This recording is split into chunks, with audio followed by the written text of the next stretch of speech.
Well, welcome all you wiretappers back here in the studio of Gangland Wire. I have a special show for you today. An interesting guy. I'm a retired law enforcement, and I like having other retired law enforcement guys on here. And we're in the middle of a month with the retired ATF. So I found another ATF agent to interview, Ignacio Esteban. Welcome, Ignacio. Oh, thank you, Gary. Thanks for having me. I appreciate it. All right. Well, I can't remember how I got onto you. I'm always scanning the internet and looking for books, mob books, and mainly mob because we primarily deal with the mafia, but other organized crime things like cartels and drug gangs. Narcotics lends itself to organization. And so it's always organized crime, isn't it? So I found your book, I think, or retired ATF agent. I don't know, but I saw that and I started investigating. And man, I tell you what, Ignacio, you are a prolific writer. I will say that. Thank you, Gary. Folks, just get out there and I'm going to put some images up, but go to my show notes if you're on the audio podcast, and I'll put a link to his Amazon page, and he's got all of his books on there. He's got a ton of them, and they're all more like, as we talked and I was reading about them, they're short reads, and yes. We've got politics, we've got organized crime, we've got children's books, we've got novels, we've got travel books, books from the view of an ATF agent. How about that? Huh? I like it. Those are my pictures. I took all those pictures myself. Cool. So you made your travel pay. Yes. And I say beautiful locations. If you ever have a chance to go to South Dakota, go to South Dakota. Yeah. What a beautiful state. Yeah, it is. I went up just to the Badlands up there at one time. It's just beautiful up there. Yeah, Badlands is beautiful. The Black Hill Mountains, Mount Rushmore. I'm a big fan of South Dakota. Yeah, except in the winter. And summer was hot, but I'd rather deal with the heat. That's for sure. Oh man, those winters are brutal up there, dude. Trust me on that one. They're brutal enough in Kansas City, but boy, you go north of here. Man, it's tough. And I'm a Miami guy. Yeah. I can tell that from your name. You're from the south of here and your accent. Way south of here. Yes. So anyhow, Ignacio, you started off with the Customs Service, and I just did an interview with the Customs Service guy, Richard Mazer, who did the what was the name of that? The betrayal and the informant, the one that they did a movie on. So I didn't realize Customs did all that. I think I did see that movie. Yes. Yeah. That's a good movie. Yeah. I didn't realize Customs was really that active. I always think of Customs guys as just, man and post on the border, but they do a lot more than that, don't they? So tell us a little bit about your time with the U.S. Department of Customs. Yes, for sure. Yeah, I started in the mid 90s and from 95 to 2000. And I was at Miami International Airport, MIA. And at the 90s, it was crazy in the 80s, but it was still busy in the 90s. Mm. And after a year, I became part of their elite team, which the contraband enforcement team, the SET team, as is known. And our job was to interdict the largest amount of seizures that were coming from Latin America to Miami. And at the time, the Mexican cartel wasn't that strong. The Colombian cartels were still active, and they were still pushing their drugs through airports, through seaports, and all the way inside. So they were being very creative how they were bringing in some stuff. And we were part of seizures where we get hundreds and hundreds of pounds of cocaine coming in. And then I just come from Colombia. They would use other countries like Ecuador, for example, Guayaquil. We got a huge load that came in the tuna, right? The tuna is a pretty big fish. So you have inside each one, you have a kilo with a brick of ice next to it. So they were like, and they were going to get ripped off pretty quickly. So unfortunately, in Miami, we also had a lot of corruption with a lot of the ramp workers and people working where the shipments would just be manifested whatever, and then they end up going on the back out the door. So that was a big way that the Colombians were getting a lot of the drugs through Miami was through corruption at the airport and the big loads. So if you weren't there, you were looking for it later in the warehouse, it was already gone. So that they were very creative getting the stuff out there. So yeah, we would get in the flower stems. That was another way because a lot of flowers come from Colombia. Yeah, they were called MIA, and they were put inside the stems, and they were full of cocaine. That's very hard to detect, to be honest with you. Yeah, you have a good canine dog, you might be able to hit it if you had information. But we would end up getting a lot of those, and eventually we'd come, you have to look into that. Sometimes in the planes itself, they would hide the kilos in the planes. Mm-hmm. I don't know if you remember, there was this one song written by the Foo Fighters, Flying High. And it was about, there was a heroin. This is then back at the end 90s, heroin became very popular coming from Colombia. And they had it smuggled in one of the bins for they have the drinks. You know how the stewardess pushes them around, and they had it inside there where they thought maybe the pilots or the passengers might even had, by accident get some of those. So that was part of one of our big seizures, and the song was written "Flying High" and the pilot drinking the heroin. So American Airlines was known as something special in the air, right? Really? They do get creative, don't they? Oh my God, yeah. I mean, sometimes in the alcohol itself, they have liquid cocaine coming in through the alcohol itself. I mean, you think about it, they figure out a way to put it in there. So between the cargo shipments, between being smuggled in, and passengers, we used to get a lot of, when I also did some of the rover teams, people who would swallow the pellets. Yeah. Right. They'll put them inside their stomach, which is completely dangerous. Sometimes they find people dead on the planes because some of the pellets were leaking. And if it was heroin, they'll be dead on the plane, dead on arrival. Wow. And that was not uncommon to have that all the time happening. And then if you catch one of those, then that's a process to get them to expel all that. Also. What is that process? I always wondered about that. Yeah, they have to drink a lot of laxatives, a lot of what we call the shit so fast, right? Man, so you just force them to drink the laxative, or you don't give them anything until they say, "Well, I got to have something," and they'll drink it. I mean, this is like this is kind of Kafka-esque. I think might be the word. I mean, it's kind of a weird. How do you do that? Yeah, the doctor's orders, because we take them to then it was Jackson Memorial Hospital, which is in Miami, and already we know it's in there, and they have to because they have an X-ray, and they have to start taking it. If not, it's for their own benefit. If they don't, those things can leak and they will die, and that happens too. And they have to go to the emergency room. And if they don't want to push them out, then the alternative is surgery too. Yeah. Oh, really? Wow. You don't want that. You want anything to do with that. Talk about an intrusive search warrant. and it's worse because if the cartels get hold of you, let's say, and it happens a lot too, they get gutted. They go to one of these cheesy hotels in downtown Miami, and it's not coming out. Well, these guys aren't waiting around. Man. They're going to put a bullet in the guy's head, and then when they're going to cut him up and just take it themselves. Boy. So they're lucky that we get them rather than the cartels get away with them. So those are some of the things I saw. And one thing being with customs, I get to, because really I became accidental with law enforcement. I had a background in political science and history, and I was studying for my master's at FIU, which is Miami, in international relations, going to go to law school. Yeah. And then I saw an announcement for customs, and I think it was either USA Jobs or one of those Fed jobs. And they were looking for Spanish speakers who understood Latin American culture. Well, I grew up in Miami, and I was that.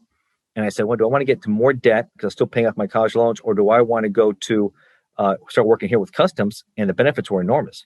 So I thought, instead of going to law school and getting myself into another $50,000 debt, I said, well, let me start working with customs. I had the skills, I'm very athletic. I was also I had a scholarship for tennis at the university. It was in St. Leo. So I said, I'm an athletic guy. I like shooting. I understand the background. I also studied law. So I feel I do well. And the rest was history. From customs, I did extremely well. And I started meeting a lot of people. With customs, you do a lot of seizures. And you meet a lot of guys from federal law enforcement from all over, and also locals from FBI, ATF, DEA, Secret Service, Marshals, etc. Yeah. So you make a good networking. And I put in for different agencies, because then I want to take my case, because there at the border, you don't need probable cause. It's border authority. We can search everything we want as long as there's international nexus that comes in. But it's a lot different game when you do investigations. Then you have to probable cause. You say you have cases. It's a lot tougher game. So one thing with customs, I want to take it to a different level. I just didn't want to be there at the border. So I started putting for, DEA, ATF, and FBI, and ATF picked me up. And the thing was, it wasn't going to be Miami. I would have to go to Tampa, which is fine. I started working in Tampa Field Division because I studied up there in St. Louis University. So that was great. And that's why I started working some of these cases where I started working, undercover. After a few years, I got to work with guys who did a lot of UC work. I got to see their style, how they worked. I spoke Spanish, which helped me a lot also deal with people. And And of course, I didn't look like this. I didn't sound like this. I had an accent. My English was broken. I'm sorry. And I know you speak with an accent. My hair was really long, and I had a really big beard. And you don't look professional at all. You sound anything but that with these guys. And you fit the role, and you start working. And I started dealing with international firearms trafficking cases, armed drug dealers, repeat violent offenders, gang members, and I made a good career upon those kind of guys. And I ended up writing a book about it called ATF Undercover after I retired. Since I retired just last year, actually, after 26 years. Yeah. After 26 years, I retired last year, and I started writing. I would say, and about my autobiography, I kind of started dabbling in it during the pandemic in March 2020. Because our director at the time, acting director, had challenged us working at home a lot, which I didn't mind because I was at the time in ATF headquarters. So that worked out good. At the end of my career, I promoted and I worked up, and I started working with the command staff a lot with things was going on. So I started dabbling in it, but because I had other things going on, I couldn't really focus the way I wanted to.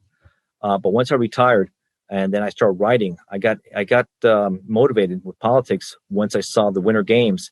And again, the IOC had selected Beijing, Communist China, to host another games, and with their atrocious human rights record, I thought it was something to write about. They said, how could this be happening with the genocide that's going on in China with the Tibetans? What's going on with the ethnic Muslims out there?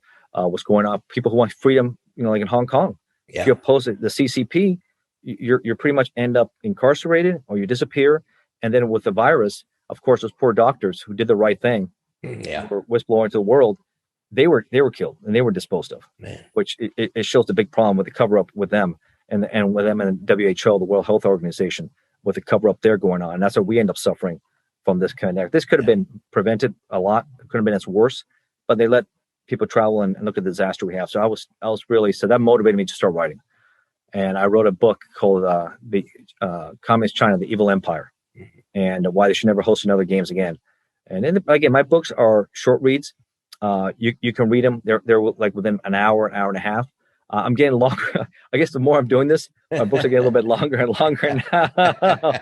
So the book I'm working on now, I think it's going to be about a good 2 hour read. My autobiography is one of my longest books that I read because it took me so long to write. That's about maybe an hour and a half, 2 hour read also, but it's very detailed. It talks about my cases, kind of work I did, the infiltrations, and putting away some really bad people in our society. So these repeat violent offenders. That's one thing ATF does. We deal with a lot of people with bad people with bad guns. And the guns are the bad thing. It's the bad people that do things with the guns. And that's what I talked about in a lot of my books and what I am. Interesting.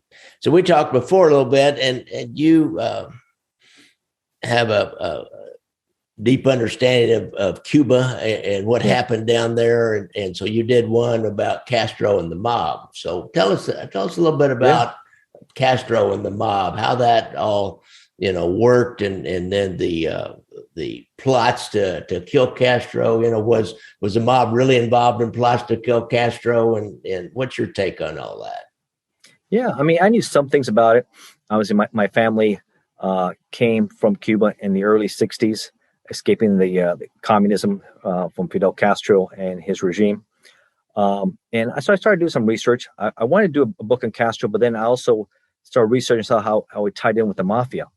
And I started with the Havana Conference in 46, right? And I know they talk a little bit about it in the Godfather movies. They show some pictures, and it took place in the Hotel Nacional, which is still today, built in 1930s, like a palace. Beautiful in Havana. You can look at the water. You can look at the city. It really was built like a palace back then. It was something to behold.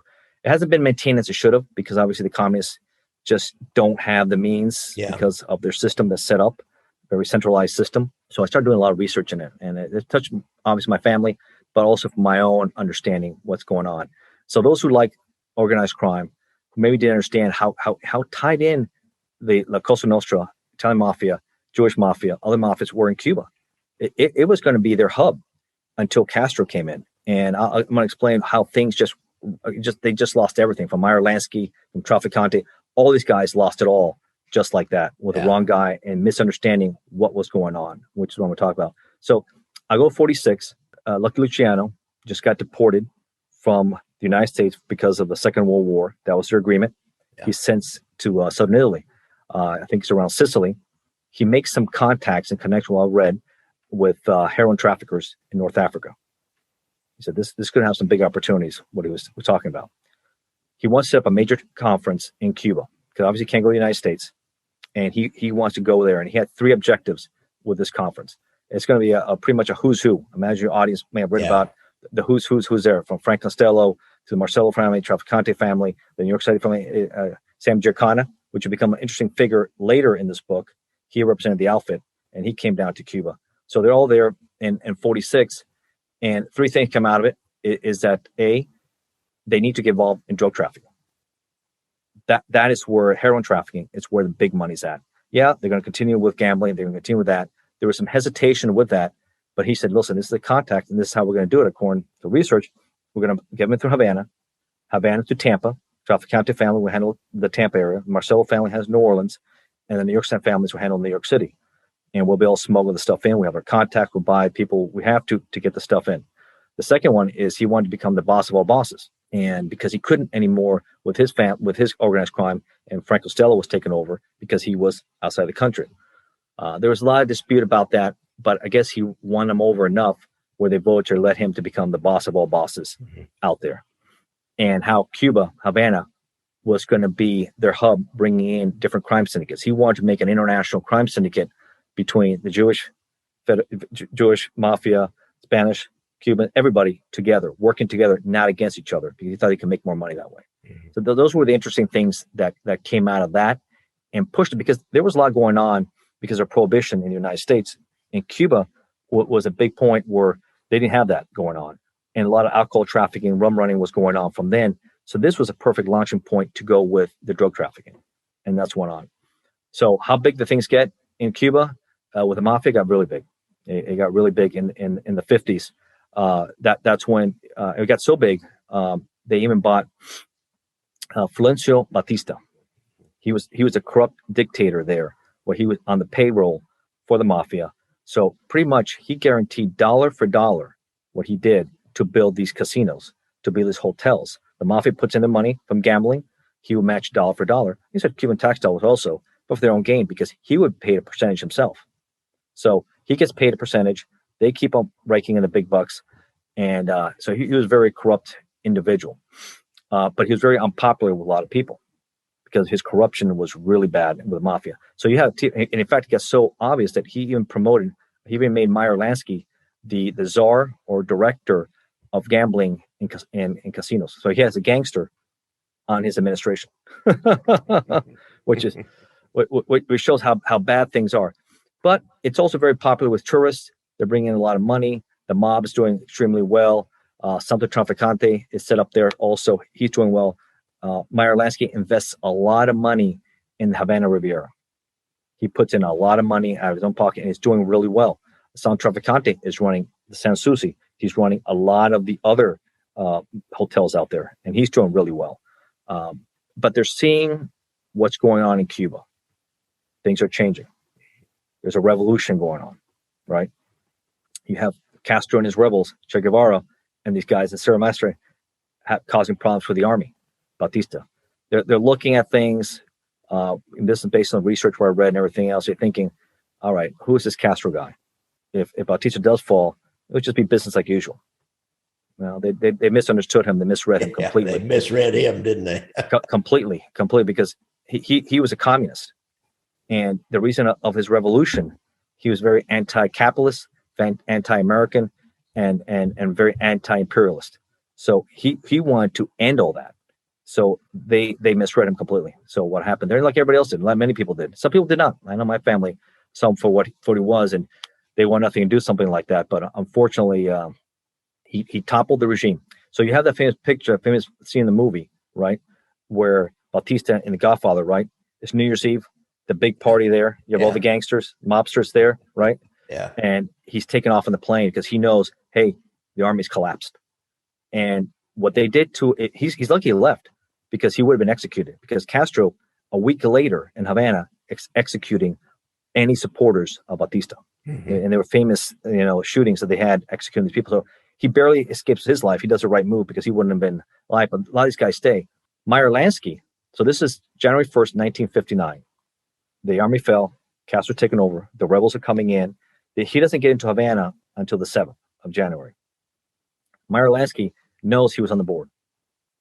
Knows that he's not sure how this is going to play out because he has senses that he saw already in other cities, because Havana is right here, right? Castro made his way all the way to the island, and he's seeing how supporters of Batista are getting executed, right? And he was in tight with them, very tight. I mean, he's the one he's the brain, the accountant, as they call them, for operations in there, and he invested a lot. The day before Castro arrives in Havana, that he decides to fly out. So he gets out. Traficante, though, thinks he can play ball with him.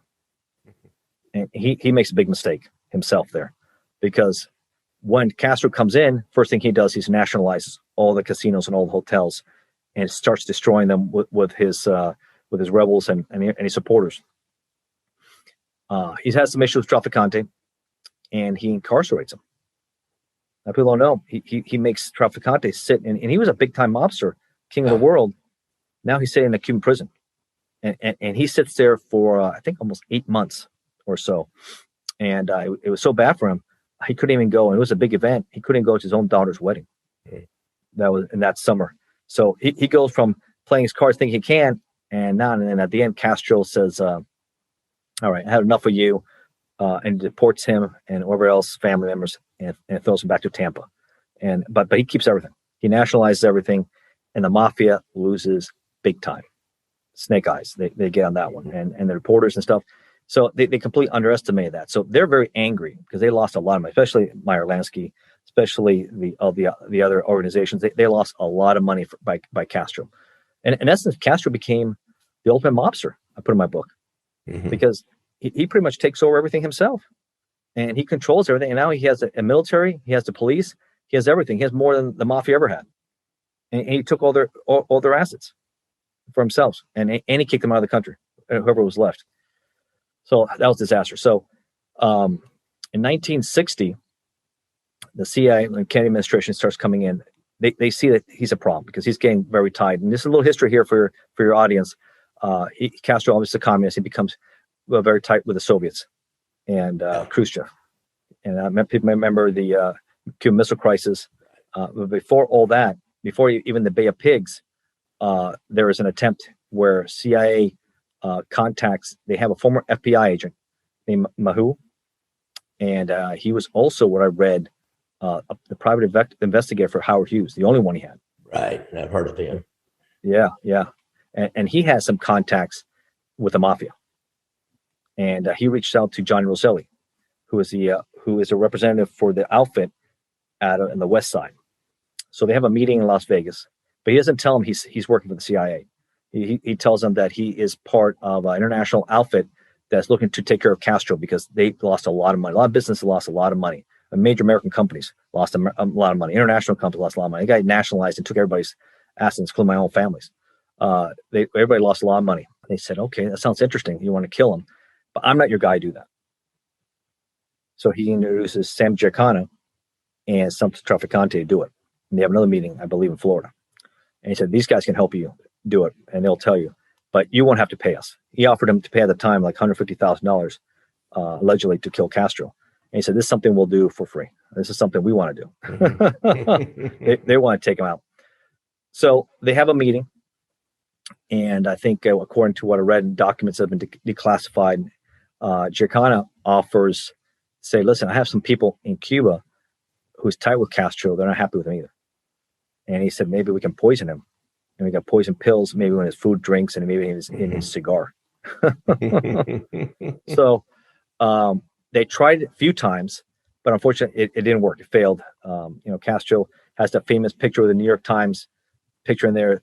CIA, attempts to kill Castro, and he started laughing at the whole time. So, unfortunately, they tried. They tried some other things also, didn't work out. And then they said, okay, enough of the operations. We're going to try the Bay of Pigs. And the invasion, unfortunately, that was a debacle. that they didn't get the air support they needed to go in there with the Cuban exiles with the invasion. After that, of course, deals were made with the Cuban Missile Crisis, and Khrushchev and Kennedy came up with the agreement they'll pull off the missiles out of Cuba. In exchange, the U.S. promises not to invade Cuba again and do what they did. That's pretty interesting. There are other interesting stories in there, so I'll let your audience take a look at it. But it's very. If you look at the Godfather movies, and they have a lot of clips in Cuba, they're very accurate. What happened there with the history and how things played out with that, and the mafia got cleaned out, and maybe the fall of Havana became the rise of Las Vegas. It kind of did. It really did. Las Vegas rose right on the heels of that. They had all their energy focused on Cuba, and then all their energy went out to Las Vegas. So Las Vegas. Interesting in the big picture, the overall scope of history, see how that all developed. Had Cuba continued to operate openly like that, everybody from the East Coast would have gone down to Cuba because it's so much closer, and it was it was an open city basically in Havana. They wouldn't have flown clear out to Las Vegas where they, but as it was, there wasn't any other gambling or any other entertainment like that. So Las Vegas had the opening. Interesting. Then you have, of course, the history with Bugsy Siegel and the Flamingo and everything that plays out there, which I have another book in there, which I think, but it all ties together with these organizations. And I found Sam Giancana to be interesting with Johnny Rosselli, how these two would later be cut up with the Senate Investigative Committee, Intelligence Committee back in the mid-'70s. And Rosselli kind of surprised people. And when he testified while I was reading, he talked a lot about what happened. And that kind of was frowned upon by the mafia, that they don't like operation to be talked about. Yeah. And he went in front of the Senate committee and he mentioned everything, pretty much that, which was shocked a lot of people. Allegedly, Giancana was supposed to testify a few days later. Yeah. But everybody knows that didn't happen. Yeah. He got shot, 7 times in his basement while he was cooking some peppers and sausages. Yeah. It's an interesting little segment of history, isn't it? Yes.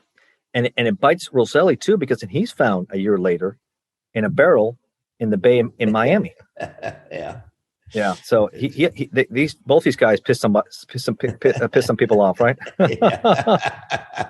I think probably it was a combination of events that happened, and the whole working with the CIA and then talking about it and that coming out. You shine that spotlight on it, and Cardo was still around at the time. He did not like that spotlight shown on his family. He did not. That was not good. So let's talk a little more about.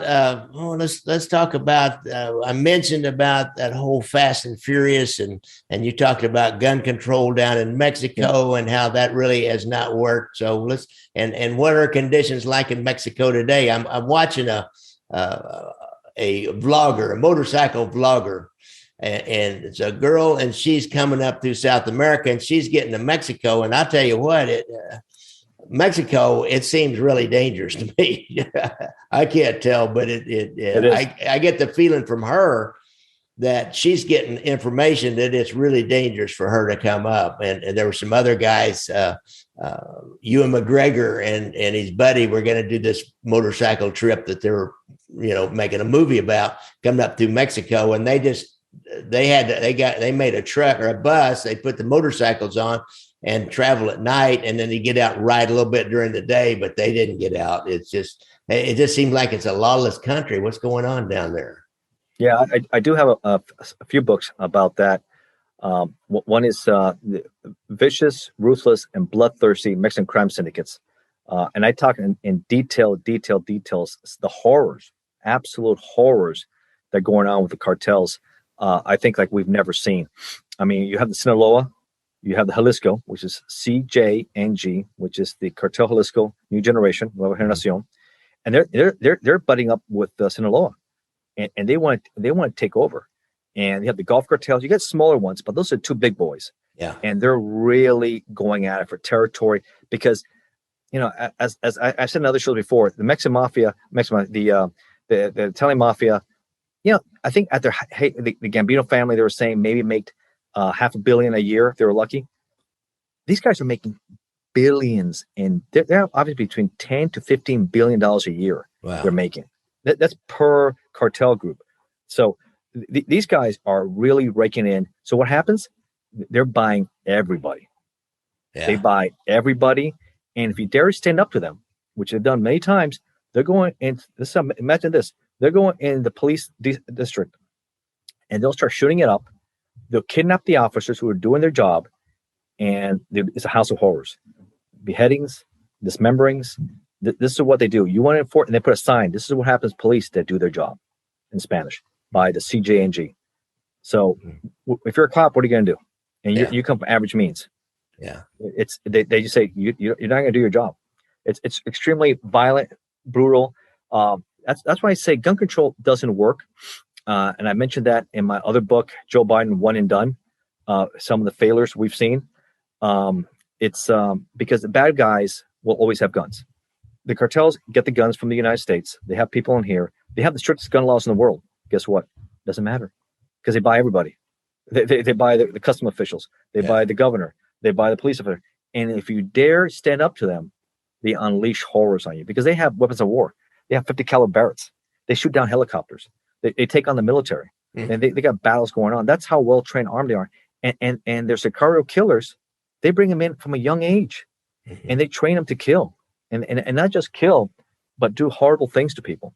I mean, it's really bad. I mean, some of these guys are really bad. I mentioned other shows before. It's not uncommon for them not only to kill you, but before they kill you, they're going to kill your whole family in front of you. So you can see how bad they are, and they really are. They want to intimidate, and they want to show that, listen, if you do these things, this is what's going to happen to you, your family, your friends, and your neighbors. And this is how the average person, and they don't have guns to protect themselves. We end up this thing as a long discussion about gun control. So if you don't want to hear that way, I would suggest you go ahead and get off of this one now or listen to it. I think it gets kind of interesting. So, gun control, what would happen was it would empower the criminal element and people with mental health issues also, because they don't know any better. They have history. They're not getting treated. They're going to do what crazy does. And they're going to keep on going because they don't have the treatment they need. And they're going to keep on and keep on and keep on. And as you can see, unfortunately, what happened in Uvalde, Texas, at the Robb Elementary School, it could be 80 minutes before you get any help in there to go out there. Or your other locations where even if it's 3 or 4 minutes, that's 3 or 4 minutes of hell, right? Yeah, it's 3 or 2 minutes too long. And in some ways, there is no stopping it once a guy starts down that path. And in many ways, it's just a luck if he's stopped before he takes out a lot of people. It can happen too fast. It's crazy. And the book I'm writing now about mass casualties, hopefully I can have it out in about a few weeks. It's extremely detailed.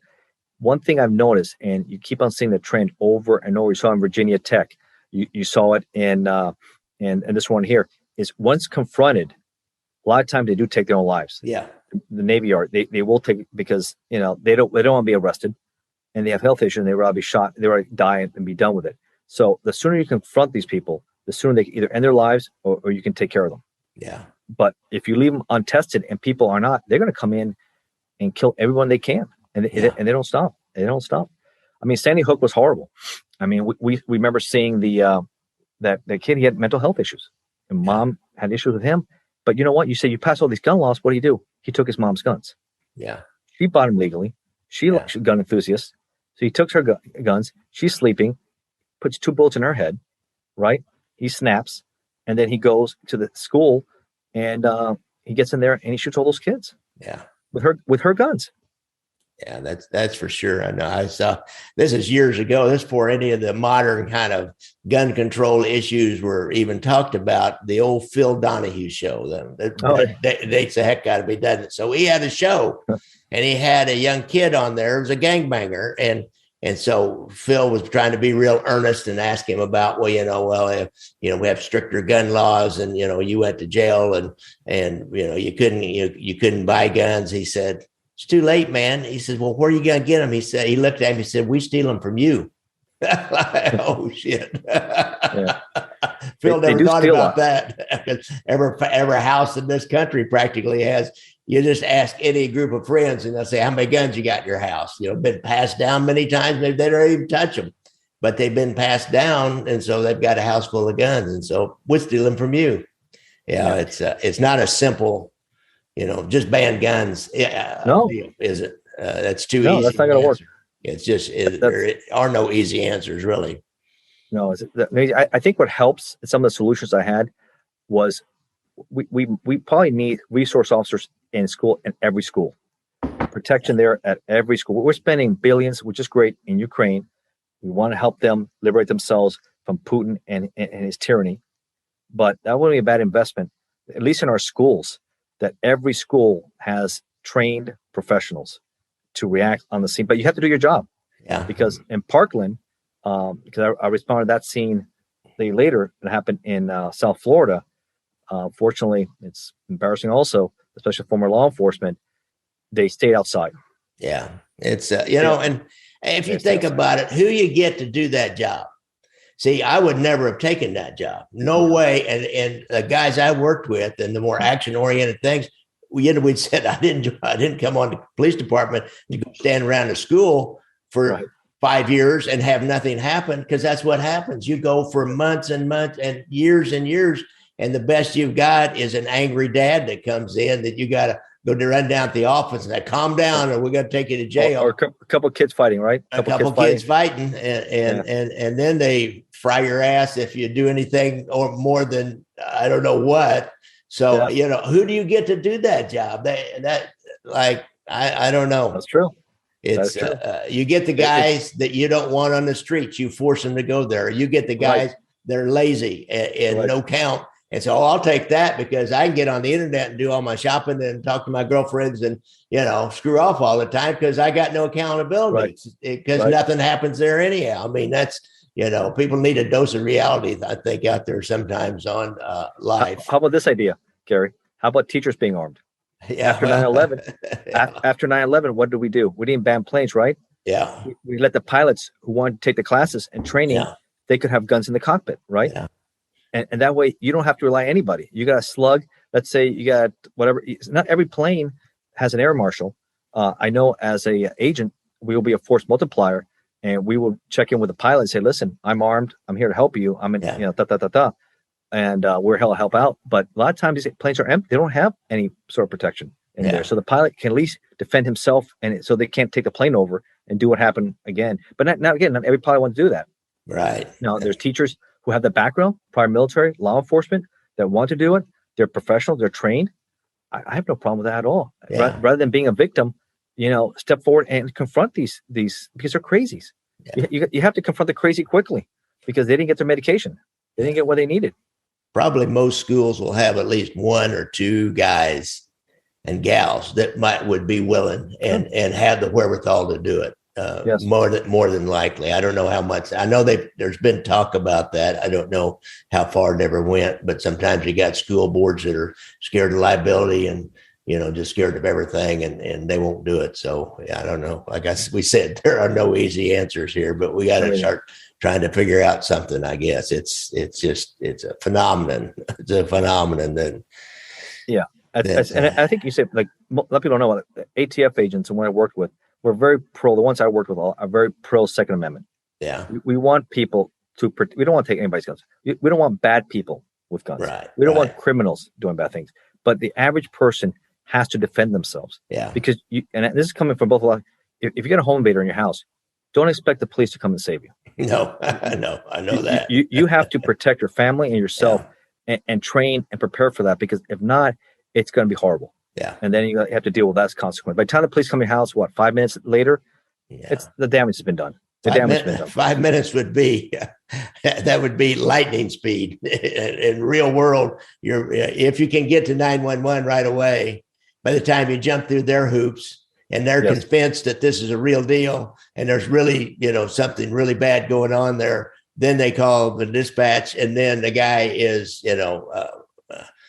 25 blocks away or whatever, and depending on the time of day, and may or may not be next to your house. More than likely isn't. It's no. That's why you have to protect yourself, folks. I mean, an alarm system, okay, fine, that's good. That's a good start there. You have cameras, we all help because more evidence against the person. Everything you can do, it makes a loud noise. It contacts police directly. Do all those things if you can. All those things help, but it can't hurt either because you lock yourself in a room doesn't mean that's not going to get in there. No, That's not going to cut it. That's not going to cut it. So those are things I think in with the cartels. That's a perfect example. I mean, I've told stories where you have these guys who are 14 years old. They get recruited and they train them to do the sicarios, and they're bloodthirsty, and that's all they do. They train, they kill.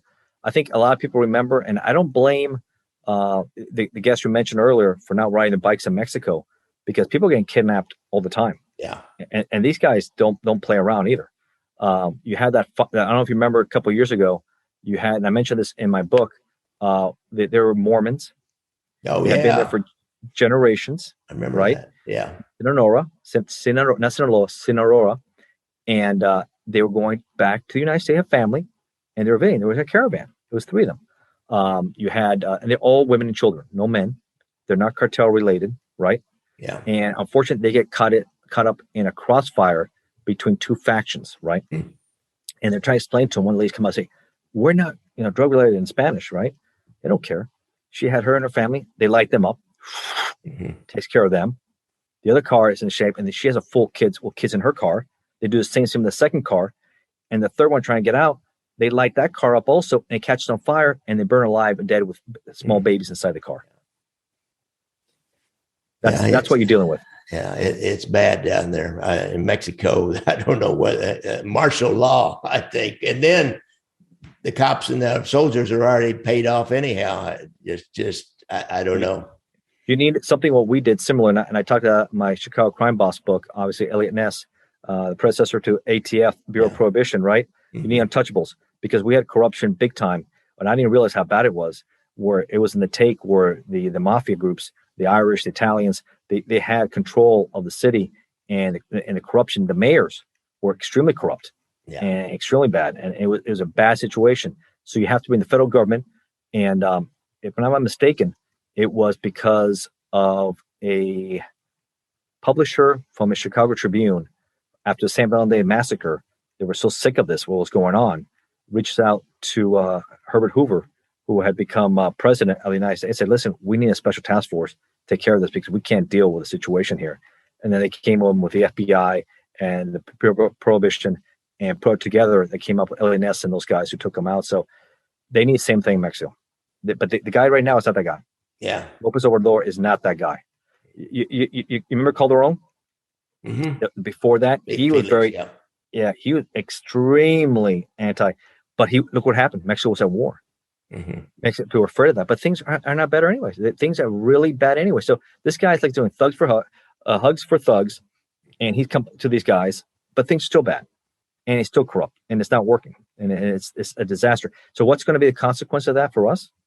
Which is bad already. Obviously, we get more drugs, because their objective. And I also wrote books about what was going on with Venezuela, with Maduro, the narco terrorist president, which he was indicted here in the U.S. in the Trump administration.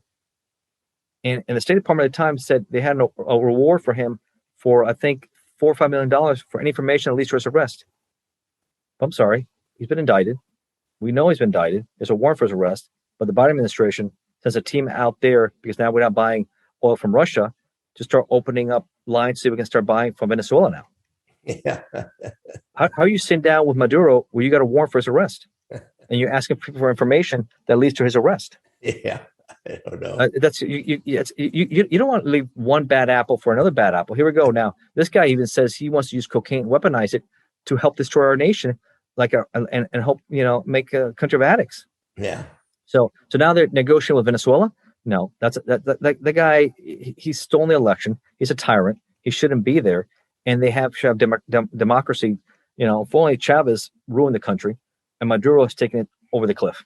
Yeah, no, it's and we see it in Miami, which I think we've gained a lot in it.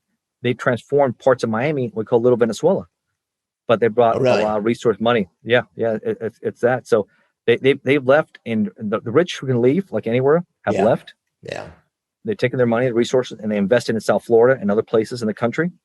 And Venezuela is on the verge of collapse, civil war. But you can't be negotiating with that guy. Yeah. We have to find an energy independence. We have to do something else. Unfortunately, the nations we deal with for foreign oil are disastrous. And that's one thing I put another book in here, Blood, Money, and Oil. the corrupt regime of Mohammed bin Salman, which is out of Saudi Arabia, the crown prince out there. And he's another tyrant, him and his whole family. Any dissidents, anybody who doesn't agree with him, they just had the biggest mass execution last month or month before, almost 100 people, beheadings. You know how they kill people? Beheadings. Yeah, I knew that. They behead everybody. They just go House of Horrors in there, take care. So you dare stand up to me, you dare not, you will disappear. And he does that to his own family members. Any family member that decides not to, and they pay a lot, you decide to talk bad or do anything else, you disappear. And they have all these accidents, all these car accidents that happen, boating accidents with all their family members that are going on. In fact, it was so bad. People should read about how bad this guy is. And this, unfortunately, what bothers me, it's against our moral standards that we're buying all this foreign oil from these kind of nations. These nations, and what we're doing is funding these problems around the Russians with Putin. That's a big problem. And the Europeans know that. They want to cut that off too. Saudi Arabia, the Middle East, Nigeria. I have another book about Nigeria, a failed state. What a disaster that is over there. Venezuela. We have to be, hopefully we can buy more from the Canadians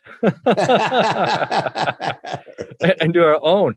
But, I think if anybody had a chance to read about Jamal Khashoggi, I don't know if you remember that story. That was the newsman that they had Washington Post columnist. Yeah, he had written some stuff against the crown prince over there that you mentioned his name. I can never remember it, but I think Mohammed bin Salman. Yeah, lured him into a diplomatic embassy, and cut him up. They're big on cutting things up. You know what he didn't? They underestimated. They didn't realize that the Turkish government had the embassy wired. So the whole thing was recorded. The atrocity they committed, because he went in there originally to he's getting married, right? Yeah. He had his fiance, he's getting married. They told him, oh, no worry, we'll get your paperwork you need. Come back a week later. Well, what he didn't know is there was a Saudi agent there who recognized him and heard about it. He flies in, and this has all been documented, timelines and everything. I did a real deep timeline on what happened here, how he was the guy who called the shots, because nothing happens in there without him calling the shots. So there's no way they're going to kill this guy without him calling the shots here. He flies back. A week later, they got a full team. He has what a team called Tiger Squad, which are assassins. They only kill within, but obviously outside the country. He sends that team out there. They even have a lookalike show up that's going to take his clothes and pretend that he walks out like no big deal and everything's fine. I mean, they have it to the T. They did have that planned. They had it planned, but what they didn't realize is all recorded. So you can hear him when he comes in. And I listened to the recording that was translated. Poor guy. The guy was a good journalist. The guy was a reporter. He was an author. He was very much somebody who was calling what's going on. Yeah. I mean, they don't have democratic institutions like we do. This guy's it's a tyrannic family. They run things out there, a dictatorship. And I think he wants better for his nation. And unfortunately, he pissed him off. And he was a U.S. resident. He was working in D.C. for the Washington Post. His daughters were U.S. citizens. Maybe if he was a U.S. citizen, this never happened, because he was trying to get his application to become a citizen. This wouldn't have happened. Yeah, because then he wouldn't have been there in that embassy, the Saudi embassy. He would have been in the American embassy, and that would never have happened. So really? he walks in there. His fiance's outside. He gives him all his phone, and he says, "You can't do this. What are you doing? I got people waiting for me outside." And next thing you hear is, "I can't breathe. I can't breathe." There's 3 times. I can't breathe. And next thing you hear, the saw coming out. Man, true. So he brings a team of medical examiners. Also, the expertise is, the autopsies. They have to cut everything. He dismember him completely, and then they put his remains in there to disintegrate them and be done with them. And then he uses his clothes. The lookalike puts his clothes on, walks out, and goes on a taxi like everything's fine. But he kept his own shoes on from before, so they know that was the guy that walked in. Yeah, that is the kind of things that makes you think, man, we have to do better. And that thing, I give Joe Biden credit. At least he hasn't met with the guy yet. Yeah, I know there's talks. Maybe he felt insulted. I just saw that in this morning's paper. I think something about that. I mean, everybody's frantically. I tell you, we go a little nuts when the gas prices go up a little bit in this country. Oh my gosh!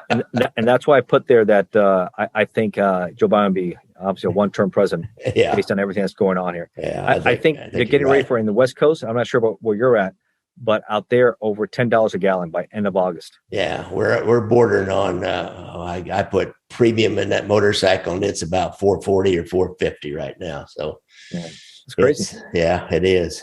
And like I said, in this country, we get nuts when gas prices start going up. It's the biggest topic ever since I've been a little kid. You know, it was 15 cents a gallon. If it would go to 20 cents a gallon, people go, did you see that gas price has gone up? Well, I hear you can get it, 5 miles from here for 18 cents a gallon. Say, people drive 5 miles, save 2 cents a gallon. It's all relative, but we just get a little crazy over the price of gas. I think it's like, such a transportation oriented country that it just affects everything. It's kind of nuts. All right, Ignacio Esteban. Go ahead. You start to say something.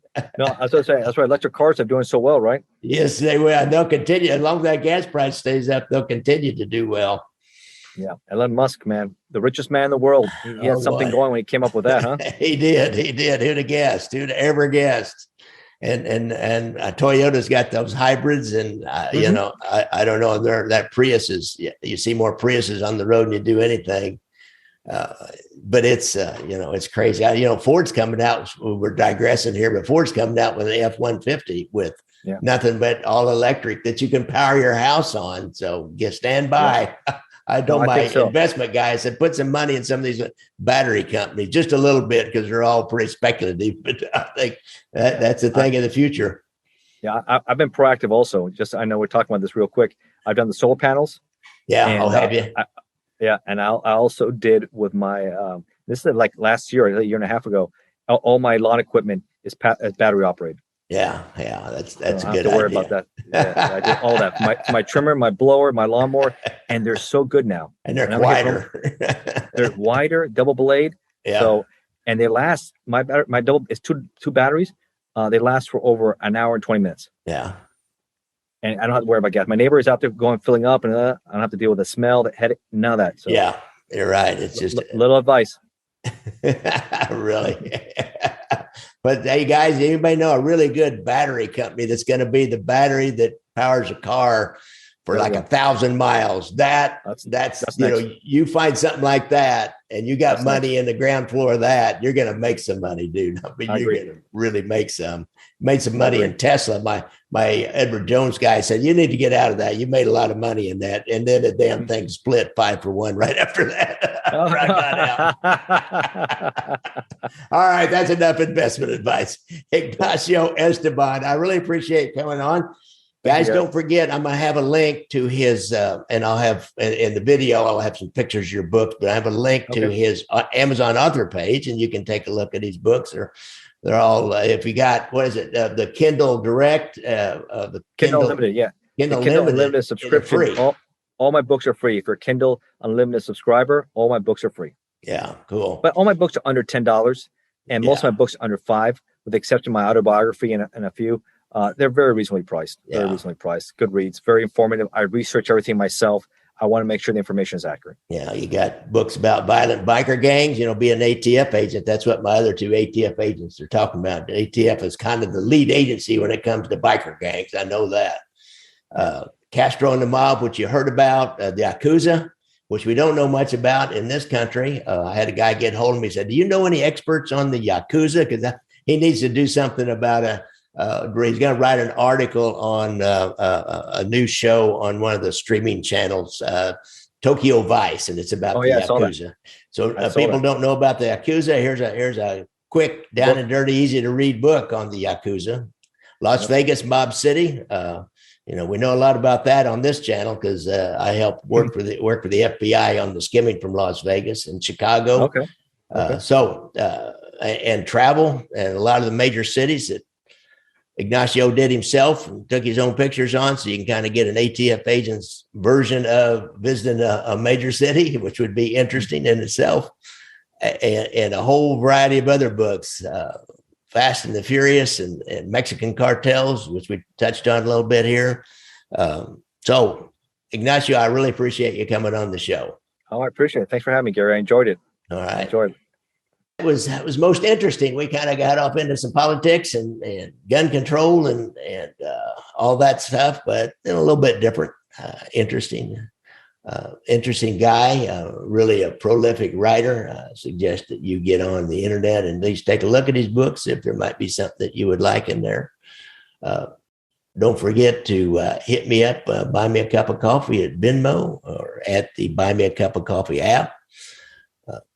I got books and movies myself out there for sale and for rent on Amazon, for sale off of my website, ganglandwire.com.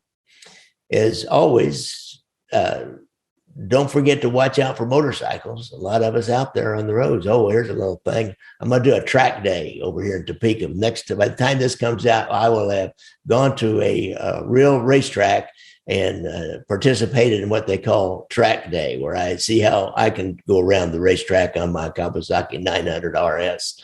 That thing is fast, man. Anyhow, so if you got any problems with PTSD and you're a veteran, be sure and go to the VA website, Google PTSD and VA, and they have a hotline. You can get a lot of information, get some help, or if you've got a friend or a relative that has those problems, steer them to that.